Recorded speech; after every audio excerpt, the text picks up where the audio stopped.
الو،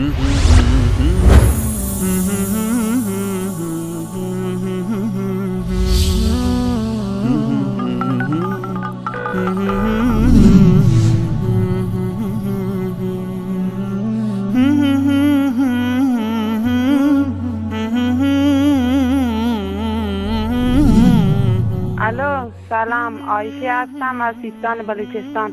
خواستم بگم خیلی ممنون از برنامه خوبتان. من سنی هستم از ایران سیستان بلوچستان زنگ میزنم. وقتی برنامهتون نگاه میکنم من با شوهرم با خانواده‌ام اشکام جاری میشه. خیلی واسهتون دعا میکنم، واسه ما هم دعا کنی، واسه سنی ها. خدا کن داره خدا شکست میده انشالله. ممنون از برنامهتون. خدا نگهدار. بسم الله الرحمن الرحیم. امیر حسین هستم، شیعه هدایت یافته از بلژیک.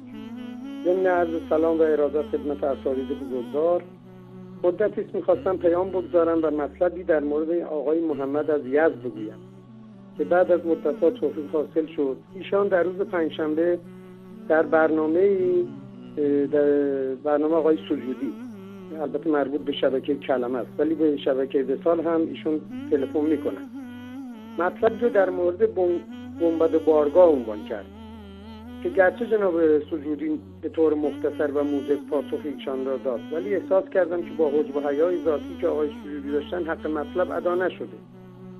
این آقای محمد از یزد هر از چندگاهی به شبکه‌های توحیدی تلفن میکنن و استنباطات خودش را از آیات قرآن و احادیث و روایات بیان میکنن و در حقیقت شبهه پراکنی ایجاد میکنن و میروند تا مدتی بعد که دوباره مطلبی پیدا کنند و اظهار فضل نمایند. ایشان نه تنها به شبکه کلمه بلکه به شبکه وصال هم تلفن میکنند و افاضات میفرمایند، از جمله این که در زمان حیات رسول الله مهندسی پیشرفتی نداشته و رسول الله مبعوث بودند به مکارم الاخلاق و ارائه توحید و از مهندسی سررشته‌ای نداشتند و همین دلیل سقف مسجد مدینه با شاخه‌های نخل پوشانده شده بود و در موقع باران یا اتفاقات دیگر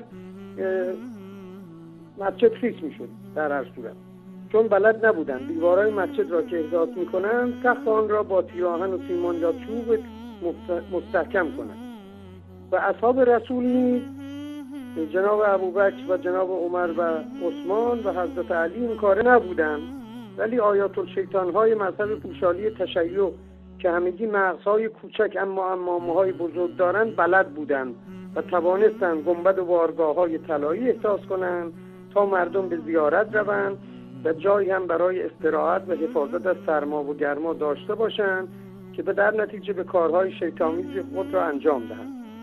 و آقای محمد از جهت اطلاع نام برده از چگونگی مهندسی عرض می‌کنم که اولا وقتی که پیامبر معظم اسلام وارد مدینه شدند و یاران و مؤمنان از مکه به مدینه مهاجرت کردند، از نظر مالی امکاناتی نداشتند و مردم مدینه به خصوص قبیله اوس و خزرج به مسلمانان جا و مکان دادند و اگر از ساخت و ساز خبری و اطلاعی نداشتند، افراد متمول و ثروتمند مدینه که اکثرا یهودیان مدینه بودند ساختمان‌های خوب و محکمی در حد مهندسی 1400 سال پیش داشتند. وگرنه چگونه حضرت علی قلعه خیبر را فتح نمود؟ آیا این قلا و ساختمان‌ها هم سقفی از نخل خرما بوده؟ در ضمن با آقای محمد از یزد عرض می‌کنم منافقانه عمل نکنید.